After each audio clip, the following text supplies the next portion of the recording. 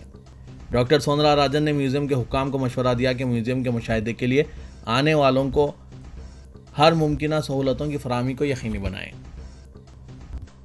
تلنگانہ کے وزیر اعلیٰ کے چندر شیکھر راؤ نے اکبر الدین اویسی قائد مجلس مقننہ پارٹی کو تیقن دیا کہ جلد از جلد سیکریٹریٹ کی مسجد کی تعمیر کا آغاز کیا جائے گا اور مسجد یکخانہ امبرپیٹ کی تعمیر کا وعدہ بھی پورا کیا جائے گا۔ اکبر الدین اویسی نے آج اسمبلی اجلاس کے آغاز پر مجلس ارکان مقننہ کے ہمراہ چیف منسٹر کے چندر شیکھر راؤ اور وزیر بلدی نظم و نسق و انفارمیشن ٹیکنالوجی کے ٹی راما راؤ سے ملاقات کرتے ہوئے انہیں اقلیتوں کی جامع ترقی کے زیر التوا مسائل اور پرانے شہر کی ترقی کے لیے کئی امور کی جانب توجہ دلائی۔ چیف منسٹر سے ملاقات کے بعد اکبر الدین اویسی نے پریس کانفرنس سے خطاب کرتے ہوئے بتایا کہ چیف منسٹر سے ملاقات میں انہوں نے سب سے پہلے سیکریٹریٹ کی مسجد کی تعمیر کی بات بتائی اور کہا کہ چیف منسٹر نے ایوان اسمبلی میں اور پرگتی بھون میں علماء مشائخ کے روبرو یہ تیقن دیا تھا کہ سیکریٹریٹ کے احاطے میں پہلے سے بڑی اور خوبصورت مسجد تعمیر کی جائے گی، لیکن اس میں غیر ضروری تاخیر کی جا رہی ہے۔ اس کام کو جلد شروع کیا جائے، جس پر چیف منسٹر نے اپنے وعدے کو دہرایا اور کہا کہ وہ دونوں مساجد کی تعمیر سے متعلق اپنا وعدہ ضرور پورا کریں گے۔ تلنگانہ کے وزیر اعلیٰ کے چندر شیکھر راؤ نے ارکان اسمبلی کو سیشن کے دوران لازمی طور پر پروٹوکول پر عمل کرنے کا مشورہ دیا۔ آج اسمبلی کمیٹی ہال میں اسپیکر پوچارام سرینواس ریڈی کی صدارت میں اسمبلی کی بزنس ایڈوائزری کمیٹی کا اجلاس منعقد ہوا۔ چیف منسٹر کے سی آر نے 10 تا 12 دن اور کانگریس قائد مقننہ ملو بھٹی وکرامارکا نے کورونا وبا قابو میں ہونے کی وجہ سے اسمبلی اجلاس کو کم از کم 18 تا 20 دنوں کے لیے منعقد کرنے کی تجویز پیش کی۔ اسمبلی سیشن کی کارروائی کے التوا کے بعد بی اے سی کا اجلاس منعقد ہوا، جس میں بی جے پی کے 2 ارکان اسمبلی راجا سنگھ اور رگھو نندن راؤ کو مدعو نہیں کیا گیا۔ اسپیکر پوچارام سرینواس ریڈی نے بزنس ایڈوائزری کمیٹی کے اجلاس میں بی جے پی کے 2 ارکان اسمبلی کو شرکت کی دعوت نہیں دی۔ راجا سنگھ اور رگھو نندن راؤ نے کہا کہ انہیں بی اے سی اجلاس میں شرکت کا دعوت نامہ نہیں ملا۔ انہوں نے بی جے پی کے ارکان کو مدعو نہ کرنے پر حکومت کو شدید تنقید کا نشانہ بنایا۔ گزشتہ 4 دنوں سے آبگیر علاقوں میں شدید بارش کے نتیجے میں آج شہر حیدرآباد کے دونوں ذخائر آب عثمان ساگر اور حمایت ساگر میں بھاری مقدار میں پانی کا بہاؤ دیکھا جا رہا ہے، جس کو مد نظر رکھتے ہوئے حیدرآباد واٹر ورکس کے عہدیدار آج عثمان ساگر کے 2 اور حمایت ساگر کا 1 دروازے کو اوپر اٹھاتے ہوئے فاضل پانی کو نشیبی علاقوں میں جاری کیا ہے۔ عثمان ساگر میں پانی کی سطح 1790 فٹ کے منجملہ 1790.85 فٹ درج کی گئی ہے۔ اس ساگر میں پانی کا انفلو 350 کیوزک درج کیا گیا ہے، جبکہ 240 کیوزک پانی خارج کیا جا رہا ہے۔ حمایت ساگر میں پانی کی مکمل سطح آب 1763.50 فٹ ہے، جبکہ اس میں پانی کی سطح 1763.35 فٹ تک پہنچ گئی ہے۔ حمایت ساگر میں پانی کا بہاؤ 400 کیوزک ریکارڈ کیا گیا ہے، جبکہ 350 کیوزک پانی کا اخراج کیا جا رہا ہے۔ رکن پارلیمنٹ حیدرآباد اور صدر مجلس اتحاد المسلمین اسد الدین اویسی نے کہا کہ این آر سی کے تحت بی جے پی حکومت زیادہ تعداد میں مسلمانوں کو خارج نہ کر سکی، اس لیے آسام کی بی جے پی حکومت بنگالی مسلمانوں کو بے گھر کرنا چاہتی ہے۔ تقریباً 50,000 افراد جو دریا کے کنارے زمانے سے بستے ہیں، حکومت ان تمام کو خالی کروانا چاہتی ہے۔ اسد الدین اویسی نے آج آسام کے واقعات پر تبصرہ کرتے ہوئے سلسلے وار ٹویٹس کیے۔ صدر مجلس نے کہا کہ این آر سی کے تحت صرف 19 لاکھ افراد کو خارج کیا گیا، ان میں سے مسلمان تقریباً 4 تا 5 لاکھ ہے، ان میں بھی زیادہ خواتین اور بچے ہیں۔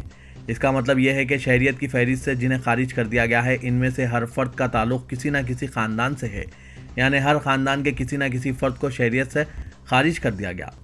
اسی وجہ سے این آر سی کی دوبارہ تنقیح کا مطالبہ کیا گیا تھا، کیونکہ زیادہ مسلمانوں کو فہرست سے خارج نہیں کیا جا سکا، اس لیے اقتدار پر فائز لوگ دیگر الزامات کے تحت انہیں نشانہ بنا رہے ہیں۔ اویسی نے آسام کے سانحے میں شہید ہونے والے معین الحق کی شہادت پر اللہ سے دعا کی کہ اللہ معین الحق کے افراد خاندان کو استحکام عطا کرے۔ شہر حیدرآباد کے تاریخی چار مینار کے دامن میں موجود مکہ مسجد کے پاس جمعے کو روز پولیس کی جانب سے بھاری پولیس فورس کو متعین کیا گیا تھا۔